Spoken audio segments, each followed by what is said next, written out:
Hello dear student, तो कैसे हैं आप सभी। आशा करता हूं कि मस्त होंगे, स्वस्थ होंगे एवं अपनी अपनी परीक्षाओं की तैयारी में लगे होंगे। तो चलिए, आज है 11वीं क्लास का आरोह पुस्तिका का अक्का महादेवी हिंदी का इसका सारांश दिया जाएगा और महत्वपूर्ण प्रश्न भी दिया जाएगा। तो चलिए अब हम लोग लेखक परिचय में जानते हैं।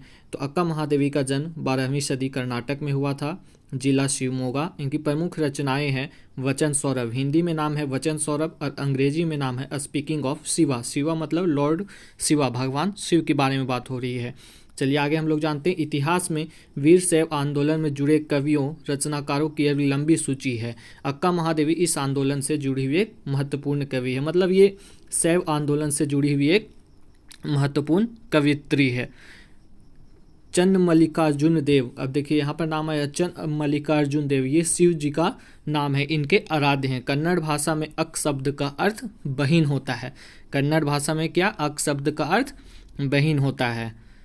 अक्का महादेवी अपूर्ण सुंदरी थी। अब इसके देखिए, इसमें कहानी है अक्का महादेवी के बारे में कि अक्का महादेवी अपूर्व सुंदरी थी, वो बहुत ही सुंदर थी। एक बार वह वहाँ के स्थानीय राजा इनका अद्भुत अलौकिक सौंदर्य देखकर मुग्ध हो गया, मतलब वहाँ का जो स्थानीय राजा था वह इनको देखकर मंत्रमुग्ध हो गया, मतलब वो इन पर मोहित हो गया तथा इनसे विवाह हेतु उनके परिवार पर दबाव डालने लगा। अक्का महादेवी ने विवाह के लिए राजा के सामने 3 शर्तें रखी। विवाह के बाद राजा ने उन शर्तों का पालन नहीं किया, इसलिए महादेवी ने उसी क्षण वस्त्राभूषण तथा राज परिवार को छोड़ दिया। वस्त्राभूषण मतलब वस्त्र और आभूषण दोनों को त्याग दिया तथा राज परिवार को भी छोड़ दिया। पर यह त्याग स्त्री केवल शरीर नहीं है, इसके गहरे बोध के साथ महावीर आदि महापुरुषों के समक्ष खड़े होने का प्रयास था। देखिए, जिस प्रकार से महावीर जो कि जैन धर्म के अनुयायी थे, महावीर ने अपने वस्त्रों को त्यागा था भगवान को पाने के लिए, उसी तरह अक्का महादेवी ने भी अपने वस्त्रों को हमेशा हमेशा के लिए त्याग दिया। इस दृष्टि से देखें तो मीरा की पंक्ति तन की आस कबहू नहीं किनी ज्यो रन माही शुरो, ये है सो अक्का महादेवी पर पूर्णतः चरितार्थ करती है। अक्का के कारण शैव आंदोलन में बड़ी संख्या में स्त्रियां जुड़ी। अक्का महादेवी के कारण जो शैव आंदोलन था, शिव भक्तों का आंदोलन था, उसमें बहुत ही स्त्रियां इनके वजह से जुड़ी। इसमें निचले तबके की स्त्रियां थी, मतलब जो नीचे तबके के लोग थे, स्त्रियां थी, वे जुड़ी और अपने संघर्ष और यातना को कविता के रूप में अभिव्यक्ति दी। अब ये जो जुड़ने के बाद भगवान को पाने के लिए जो भी संघर्ष की, उसके लिए जो भी यातना सही, उसको ही इस कविता में है सो पिरोई है वो। इस प्रकार अक्का महादेवी की कविता पूरे भारतीय साहित्य में इस क्रांतिकारी चेतना का पहला सर्जनात्मक दस्तावेज है और संपूर्ण स्त्रीवादी आंदोलन के लिए एक अजस्र प्रेरणा स्रोत है। ये पूरा कविता है सो स्त्रीवादी आंदोलन पर ही निर्भर करता है। यहाँ इनके 2 वचन हैं, इस कविता में 2 वचन उनके दिए गए हैं। अंग्रेजी में अनुवाद केदारनाथ सिंह ने किया था। प्रथम कविता या वचन में इंद्रियों पर नियंत्रण है। जो प्रथम कविता आप पढ़ते हैं, प्रथम वचन है, उसका तात्पर्य है इंद्रियों पर नियंत्रण करने का संदेश इसमें दिया गया है। यह उपदेशात्मक ना होकर प्रेम भरा मनुहार है। इस कविता में आपको उपदेश नहीं दिया गया है कि आप ऐसे करें, इसमें सिर्फ प्रेम भरा मनुहार दिया गया है।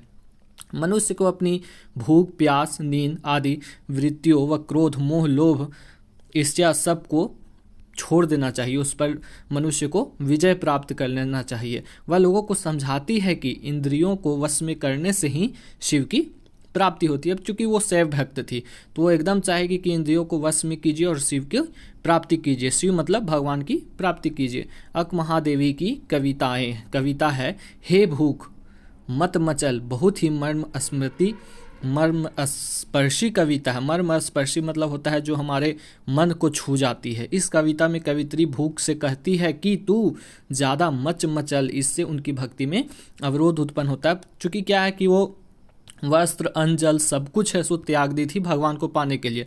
अब इसी दरमियान है कि भूख तो इंसान है तो भूख लगेगा ही, तो वो भूख से कहती है कि तुम मचलो मत, तुम यदि मचलती हो तो मेरे भक्ति में अवरोध आता है। इसीलिए इसमें कहा गया हे भूख तुम मत मचल। दूसरा वचन एक भक्त का ईश्वर के प्रति समर्पण है। दूसरा जो वचन इसमें दिया गया है उसमें बताया गया है कि भक्त का एक ईश्वर के प्रति समर्पण है। कवित्री ने कविता के माध्यम से ईश्वर के प्रति अपनी संपूर्ण भक्ति को व्यक्त करती है। इसमें अपना जो संपूर्ण भक्ति है उसे व्यक्त करती है। उसने अहंकार को नष्ट कर दिया है, उसने अहंकार को नष्ट कर ईश्वर की भक्ति में खुद को सम्माहित कर दी है। चलिए आगे देखते हैं। चंद मल्लिकार्जुन की अनन्य भक्त अक महादेवी उनकी अनुकंपा के लिए हर भौतिक वस्तु से अपनी झोली खाली करना चाहती। अब देखिए क्या, चंद मल्लिकार्जुन मतलब शिव श्री भगवान को की वह अनन्य भक्त है, उनको पाने के लिए वो जो भी भौतिक वस्तु है जैसे लोभ है, मोह है, माया है, घर है, द्वार है, खाना है, पीना है, सब कुछ वो त्यागने के लिए तैयार है, सब कुछ वो त्यागने के लिए तैयार है, चूँकि उन्हें शिव भक्त है और उन्हें शिव की प्राप्ति करनी है। वह ईश्वर को जूही के फूल के समान बताती है। इस पाठ में वह ईश्वर को जूही के फूल के समान बताती है। वह कामना करती है कि ईश्वर उससे काम करवाए जिससे उसका अहंकार समाप्त हो जाए, उससे वह भीख मंगवाए, भले ही उसे भीख ना मिले, वह उससे घर की मोह माया छुड़वा दे। जब कोई उसे भूखा देखना चाहता है, जब कोई उसे भूखा देखे और उसे जब वो रोटी दे तो कुत्ता छीन कर ले जाए।